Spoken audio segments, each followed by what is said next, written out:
ট্রাকের সঙ্গে baby taxi বেচারা গরিব মানুষ লাগলো এক ধাক্কা। বেবি ট্যাক্সি গরিব মানুষ 3 ঠ্যাক উপরের দিকে দিয়ে রাস্তার পাশে বসে আল্লাহ আল্লাহ করতে থাকলো। হয় কিনা এরকম? এবার আকাশের দিকে তাকায় দেখেন কোন অ্যাক্সিডেন্ট আছে? ট্রাফিক পুলিশ আছে? সিগন্যাল লাইট আছে? কেন অ্যাক্সিডেন্ট হয় না?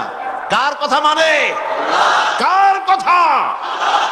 আমার আল্লাহ রাব্বুল আলামিন বলেন, أفغير دين الله يبغون وله أسلم من في السماوات والأرض طوعا وكرها أفغير دين الله يبغون। আমার দেওয়া জীবন ব্যবস্থা ছেড়ে দিয়ে মানুষের তৈরি করা, অন্যের তৈরি করা কোন জীবন ব্যবস্থা গ্রহণ করতে চাও? ওয়ালাহু আসলামা, অথচ মানফিস সামাওয়াতি ওয়াল আরদ, অথচ আকাশে যা আছে, জমিনে যা আছে, এর মাঝখানে যা আছে, সব আনুগত্যের মস্তক আমার সামনে নত করে দিয়েছে। সুবহানাল্লাহ, সুবহানাল্লাহ, সুবহানাল্লাহ। সূর্য হুকুম মানে কার? সূর্যের ক্ষমতা নাই রাত 12টার সময় বাংলাদেশে উদিত হয়। চাঁদের ক্ষমতা নাই, রাতের ক্ষমতা নাই দিনের মধ্যে প্রবেশ করতে, দিনের ক্ষমতা নাই রাতের ভিতরে প্রবেশ করে। আর পদ্মা, মেঘনা, যমুনা, ব্রহ্মপুত্রের মিষ্টি পানি বঙ্গোপসাগরের নোনা পানির ভিতরে গিয়ে ওই নোনা পানিকে মিষ্টি বানাতে পারে না। আবার নোনা পানিগুলি জোয়ারের টানে পদ্মা, গঙ্গা, যমুনা, সুরমা, কর্ণফুলীর ভিতরে ঢুকে মিষ্টি পানিকেও লবণাক্ত করতে পারে না। কার হুকুম মানে? আল্লাহ রাব্বুল আলামিন বলেন, মারাজাল বাহরাইনি ইয়ালতাকিয়ান বাইনাহুমা বারযাখুন লা ইয়াবগিয়ান ফাবিআইয়ি আলা'i রাব্বিকুমা তুকাযযিবান। কোন পার্টিশন নাই মাঝখানে, একদিকে নোনা পানি, একদিকে মিষ্টি পানি, মাঝখানে কোনো পার্টিশন নাই। মিষ্টি পানি নোনা পানিকে নোনা বানাতে পারে না, নোনা পানি মিষ্টি পানিকে মিষ্টি বানাতে পারে না। আল্লাহ পাক বলেন সব আমার হুকুম মেনে চলছে। কার হুকুম? কার হুকুম? সুন্দরবনে, জঙ্গলে, পাহাড়ে অসংখ্য হিংস্র প্রাণী আছে, মারামারি নাই, ঝগড়া নাই, সব আরামে আছে, ঠিক কিনা? সমুদ্রের মধ্যে মারামারি আছে নাকি? বঙ্গোপসাগর বলে নাকি আরব সাগর? তোমার কোন মাছ, তোমার কোন হাঙ্গর যদি আমার মধ্যে বিনা ইমিগ্রেশন ভিসায় যদি ঢোকে, থাপড়াইয়া দাঁত ফেলাই দেবো। বলে না? বলে না? তারা সমুদ্রের ভিতরে মাছেরা যাতায়াত করছে, কত হিংস্র প্রাণী, জলচর প্রাণী সমুদ্রের ভিতরে আছে, মারামারি নাই, কাটাকাটি নাই, ঝগড়া নাই। মহাশূন্যের উপরে পাখিরা উঠছে, ঝগড়া নাই, মারামারি নাই, সব আরামে আছে। আরাম মূলত যেখানে থাকা উচিত ছিল সেখানেই শান্তি নাই। সেটা কোন জায়গা? এই পৃথিবী, এই মানুষগুলি, এই মানুষের শান্তি নাই, কিন্তু সব জায়গায় শান্তি আছে। কারণ ওরা আইন মানে কার? কার আইন মানে? মানুষ আল্লাহর আইন মানে না বলেই তাদের জন্য এই চূড়ান্ত অশান্তি তাদের উপরে নাজিল হয়েছে। এই অশান্তি দূর হতে পারে কেবলমাত্র কোরআনের আইন দিয়ে। কিসের আইন দিয়ে বলুন? কোরআনের আইন দিয়ে অশান্তি দূর হবে, অন্য কোন আইন দিয়ে অশান্তি দূর হতে পারে না। এই জন্য ইসলাম বিরোধী লোক যারা, তারা যখন কোনো দেশে ঢোকে, কোন দেশ যখন শাসন ক্ষমতা পায়, তখন কোরআন শরীফে সূরা আন-নামলের ভিতরে বলা হয়েছে তারা 2টা কাজ করে। একটা হলো ফাসাদ বরপা করে দেয়, বিপর্যয় সৃষ্টি করে। আর 2 নম্বরের কাজ হলো যে দেশে তারা প্রবেশ করে, সেই দেশে যে দেশের ক্ষমতা তারা হাতে নেয়, সেখানে তারা সম্মানিত লোকদেরকে বেইজ্জত করে। এটা হলো তাদের কাজ। আল্লাহুম্মা আমিন। ربنا ظلمنا أنفسنا وإن لم تغفر لنا وترحمنا لنكونن من الخاسرين। আয় আল্লাহ তাআলা, 3 দিন ব্যাপী তাফসীরুল কোরআন মাহফিলের আজ এই সমাপনী দিবসে লাখো জনতা নিয়ে তোমার দরবারে কয়েকবার দরুদ ও সালাম পড়ে হাত তুলেছি। হাজারাত উলামায়ে কেরাম, সম্মানিত দিনদার ইমানদার ভাইরা, পর্দার আড়ালের মা ও বোনেরা, আসসালামু আলাইকুম ওয়া রাহমাতুল্লাহি ওয়া বারাকাতুহু।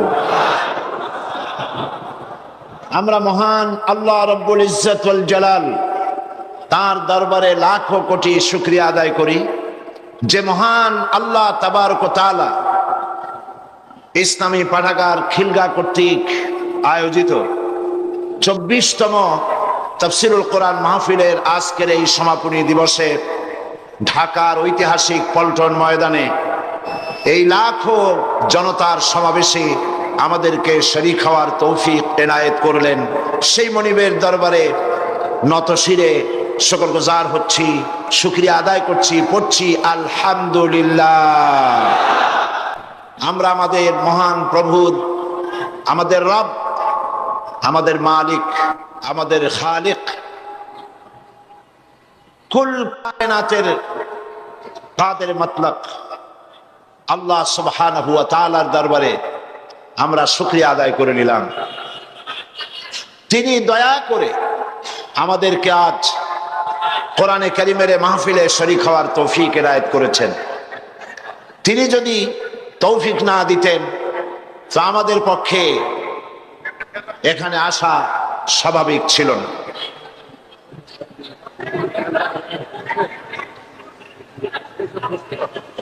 আপনারা যার যার জায়গা নিয়ে বসুন, সামনে এগোতে চেষ্টা করবেন না, কারণ সামনে তেমন কোনো জায়গা নাই। বিশাল এই পল্টন ময়দান এখন টাইটুম্বুর অবস্থা হয়ে গিয়েছে। সুতরাং আপনারা যিনি যেখানে যেভাবে আছেন ওইভাবেই থাকুন, নড়াচড়া করে সামনের দিকে এগোবার চেষ্টা কেউ করবেন না। তবে আমি মনে করি যে এখন তো গ্রীষ্মকাল না, এটা হচ্ছে শীতকাল। আপনারা যদি একটু চেপে বসেন তাহলে কোরআনের পাগল, কোরআন শুনতে আসা কোরআনের ভাইয়েরা দাঁড়িয়ে থাকবে, বসার মোটেই জায়গা পাবে না।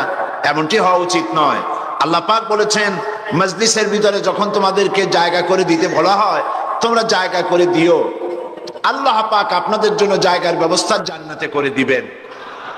তো আমি কিছু সময় আমরা জিকির করি, আর সেই ফাঁকে বসা অবস্থায় মঞ্চের দিকে, আমার দিকে, অর্থাৎ এই ব্যারিকেড আপনারা ভাঙবেন না, বাসের ওপাশেই থাকুন, তবে সামনের দিকে চেপে চেপে বসুন, জিকির করতে থাকেন আর চেপে চেপে বসেন। সবাই নড়াচড়া করেন, বরকত হয়ে যাবে। সুবহানাল্লাহ ওয়ালহামদুলিল্লাহ লা ইলাহা ইল্লাল্লাহ সুবহানাল্লাহ ওয়ালহামদুলিল্লাহ। সবাই নড়াচড়া করেন আর দাঁড়ানো ভাইরা সুযোগ গ্রহণ করেন।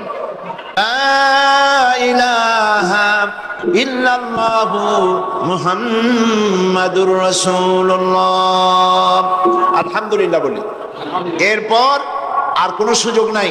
যিনি যেখানে আছেন একদম খামোশ হয়ে বসে আল্লাহর কথা শুনুন। কোরআন শরীফের মাহফিলে 50 মাইল, 60 মাইল, 100 মাইল দূর থেকেও লোকেরা এসেছেন, আলহামদুলিল্লাহ। কিন্তু এমনও হয়েছে একদম কাছে, চুপ করে দোকানে বসে গল্প করতেছে, রাস্তায় হাঁটতেছে, সিগারেট টানতেছে, আশ্চর্য মলম বেছে কেমনি দাঁড়ায় দাঁড়ায় দেখতেছে, কিন্তু কোরআন শুনতে আসা কপালে জোটে নাই। আছে কিনা এমন? তাদের জন্য দোয়া করা দরকার। যারা আসতে পারেন নাই তাদের কাছে, তাদের জন্য দোয়া করুন, আল্লাহ পাক যেন তাদের দিলকে কোরআনের প্রতি আকৃষ্ট করে দেন। কারণ কোরআন ছাড়া মুক্তির কোনো পথ নাই। সকল পথ, সকল মত সব দেখা হয়ে গেছে। হয় নাই দেখা? আরো বাকি আছে নাকি কিছু দেখতে? সব দেখছি। মানুষের তৈরি করা মতবাদ সব দেখা হয়ে গেছে। বাকি আছে আল্লাহর কোরআন প্রতিষ্ঠিত হলে কি শান্তি হয় সেটা দেখা আমাদের বাকি আছে। তবে কোরআনে কারীম এক জীবন্ত মুজিজা। কোরআনে কারীম কি? জীবন্ত মুজিজা। মুজিজা কাকে বলে? মুজিজা শব্দের অর্থ হচ্ছে যে কোনো শক্তিকে দুর্বল করে দেওয়ার মতো শক্তি যে রাখে ওইটাকে মুজিজা বলা হয়। যখন পৃথিবীতে যে ধরনের জিনিস অত্যন্ত প্রভাবশালী থাকে, সেই জিনিসকে দুর্বল করে দেওয়ার জন্য পয়গম্বরদের হাতে আল্লাহ যে হাতিয়ার দেন ওইটার নাম মুজিজা। মুসা আলাইহিস সালামের সময়, মুসা আলাইহিস সালামের জামানায় প্রভাব ছিল জাদু। কিসে? এই জাদুর প্রভাব দারুণ ভাবে ছিল।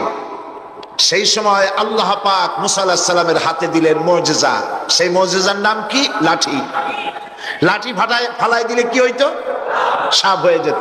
সাপ যখন হা করত তখন জাদুকরদের তৈরি করা বাঘ, সিংহ, বড় বড় সাপ, অজগর ইত্যাদি সব গিয়ে মুসা আলাইহিস সালামের লাঠি মার্কা সাপের পেটের মধ্যে গিয়ে ঢুকতো। জাদুকরেরা চিন্তা করতো যে আমরা যেটা দেখাইছি এটা নিঃসন্দেহে জাদু, কিন্তু মুসা আলাইহিস সালাম যেটা দেখাইছেন এটা জাদু না। কারণ জাদু হলে সে তো এটা সমকক্ষ হতো, এ তো জাদু খাইয়া ফেলাইছে, কাজে এটা জাদু না, জাদুর বাবা অথবা জাদুর দাদা। মুসা আলাইহিস সালাম ইন্তেকাল করেছেন, কিন্তু এই মুজিজা তিনি ইন্তেকালের সাথে সাথে ক্লোজ হয়ে গিয়েছে। ওনার ইন্তেকালের পরে মুসা আলাইহিস সালামের কোন উম্মত ওই লাঠি দিয়ে আর একদিনের জন্য বড় সাপ তো দূরের কথা, একটা ছোট্ট সাপও বানাইতে পারে না। দাউদ আলাইহিস সালাম তিনি অস্ত্র নির্মাণ করতেন, অস্ত্র তৈরি করতেন। সেই লোহা দিয়ে, যে লোহা দিয়ে তিনি অস্ত্র তৈরি করতেন,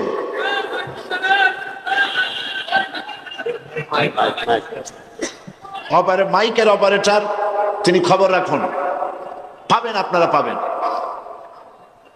এই লোহা গলাবার জন্য আগুনের প্রয়োজন হতো না, তিনি লোহা হাতের মুঠায় ধরে চাপ দিলে লোহা পানি হয়ে আঙ্গুলের ফাঁক দিয়ে পড়ে যেত। এটা ছিল তার মুজিজা। সুলাইমান আলাইহিস সালামের মুজিজা ছিল সকালবেলায় বিনা মেশিনে, বিনা ইঞ্জিনে সিংহাসনে বসতেন, বাতাসের উপর থেকে 1 মাসের পথ অতিক্রম করে যেতেন, আবার সন্ধ্যাবেলায় আর 1 মাসের পথ অতিক্রম করতেন। এটা গল্প না কোরআন? কোরআন। ঈসা আলাইহিস সালাম অন্ধ লোকের চোখের উপরে হাত বুলিয়ে দিলে লোকটির চোখ ভালো হয়ে যেত। ঈসা আলাইহিস সালামকে আল্লাহ পাক উঠায় নেওয়ার পরে তার এই মুজিজা ওখানে শেষ হয়ে গিয়েছে। তার উম্মতেরা কেউ আর কোন অন্ধের চোখ ভালো বানাতে পারে না এই হাত বুলাইয়া। রাসূল করিম সাল্লাল্লাহু আলাইহি সাল্লামের সময় মুজিজা ছিল, রাসূল করিম সাল্লাল্লাহু আলাইহি সাল্লামের সময় সাহিত্যের প্রভাব ছিল দারুণ ভাবে, কবিতা এবং সাহিত্যে। সেই সময় আল্লাহ পাক কোরআন নাজিল করলেন তার কাছে। কোরআন দুনিয়ার সকল যুগের সমস্ত সাহিত্যের শিল্প, উৎকর্ষ, ভাষার লালিত্য, ছন্দ, এ সব কিছুকে উতরে কোরআন এমন এক পর্যায়ে আছে, কোরআনের সাহিত্য যাকে স্পর্শ করা পৃথিবীর কোন সাহিত্যিকের পক্ষে সম্ভব নয়। এই জন্য দুনিয়ার সব নবীরা মারা গেলেন, ঈসা আলাইহিস সালামকে আল্লাহ পাক উঠায় নিলেন, মুজিজার সাথে সাথে বন্ধ হয়ে গেল, মুজিজা আর চালু থাকে নাই। রাসূল করিম সাল্লাল্লাহু আলাইহি সাল্লামের ইন্তেকালের পর তার মুজিজা তিনি কবরে নিয়ে যান নাই, মুজিজা রেখে গেছেন, কিয়ামত পর্যন্ত এই মুজিজা চলবে। এই মুজিজার নাম কি? সেই মুজিজা আমি চট্টগ্রাম তাফসীর মাহফিল সহ বিশাল বিশাল তাফসীর মাহফিলগুলিতে বলি, আপনারা কি মুজিজা শুনতে চান না দেখতে চান? লোকেরা বলে দেখতেই চাই, দেখতে পারলে আর শোনে কেনা। আমি তখন বলি যে দেখেন, এই মাহফিলের দিকেই তাকান, মুজিজা কারে বলে কোরআন শরীফের। এই বিশাল পল্টন মাঠের দিকে তাকান, আর একটু পরে এর আশেপাশেও জায়গা থাকবে না ইনশাআল্লাহ। যে কোনো রাজনৈতিক দল এরকম একটা সমাবেশ করতে হলে 1 মাস আগের থেকে পত্র পত্রিকা, মিছিল, পথসভা, সমাবেশ, তারপরে চতুর্দিকে বাস দিয়ে, গাড়ি দিয়ে লক্ষ লক্ষ টাকা খরচ করে মানুষ আনতে হবে, ঠিক কিনা? তারপরেও এইরকম জান্নাতের পরিবেশ হবে না। যা দাঁড়ানো তার থেকে, যা বসা তার থেকে দাঁড়ানো বেশি।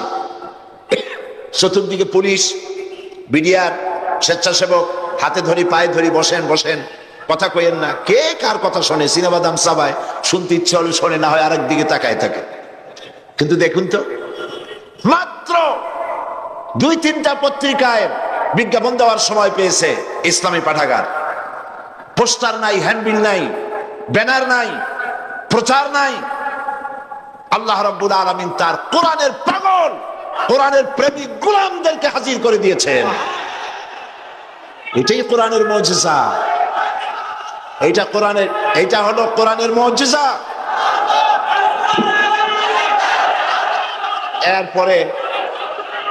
এরপরে দেখুন আজ এই বিশাল মাহফিল, কি জান্নাতের পরিবেশ।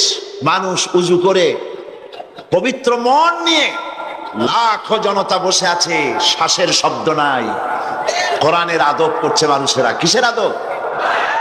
আমি সব জায়গায় বলি, আপনারা বিশ্বাস করুন, এই লোকেদের ঢল, মানুষের উত্তাল ঢেউ, এর আকর্ষণ আল্লাহর কসম সাইদি নয়, এর একমাত্র আকর্ষণ আল্লাহর কোরআন।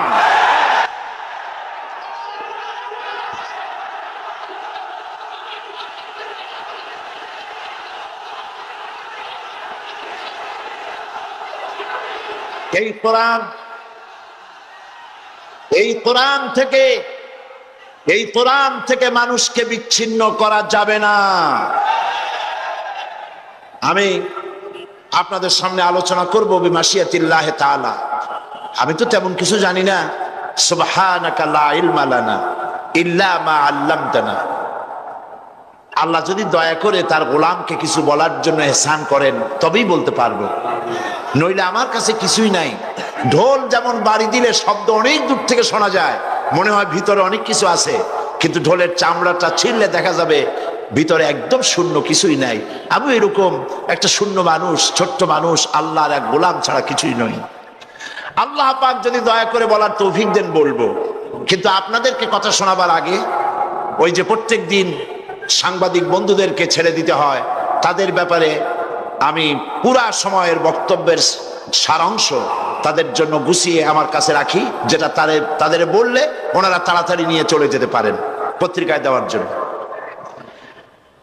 ওনাদের ব্যাপারে যে কথাগুলি বলবো, এরপরে আমি ওনাদের ব্যাপারে বলার অর্থ হচ্ছে সাংবাদিকদেরকে উদ্দেশ্য করে নয়, গোটা জাতিকে উদ্দেশ্য করে কথা বলছি। ওনারা হচ্ছেন আমাদের বন্ধু, ওনাদের মাধ্যমে কথাগুলি জাতির কাছে পৌঁছে। এটা যদি সবগুলি পত্রিকায় দায়িত্ব পালন করত, তাহলে কিসমত জাতির অনেক ভালো হয়ে যেত। এই সব মাহফিলে কথা হয় জাতি বিনির্মাণের কথা, চরিত্র তৈরির কথা, দেশ এবং জাতি গঠনের কথা, স্বাধীনতা সার্বভৌমত্বের কথা বলা হয়, স্বাধীনতা হেফাজতের কথা বলা হয়। সুতরাং এই কথাগুলি পত্রিকায় আসলে গোটা জাতি জানতে পারত, কিসমত ভালো হতো। তোমরা তা করলে না।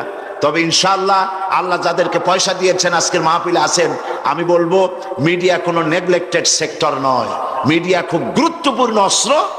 আমার যদি সময় হয় তাহলে সে ব্যাপারেও কথা বলবো। যাদের পয়সা কড়ি আছে, পত্রিকা বের করা উচিত ইসলামকে টিকায় রাখার জন্য, মুসলমান টিকায় রাখার জন্য, বাংলাদেশের স্বাধীনতা সার্বভৌমত্ব হেফাজতের জন্য পত্রিকা প্রয়োজন।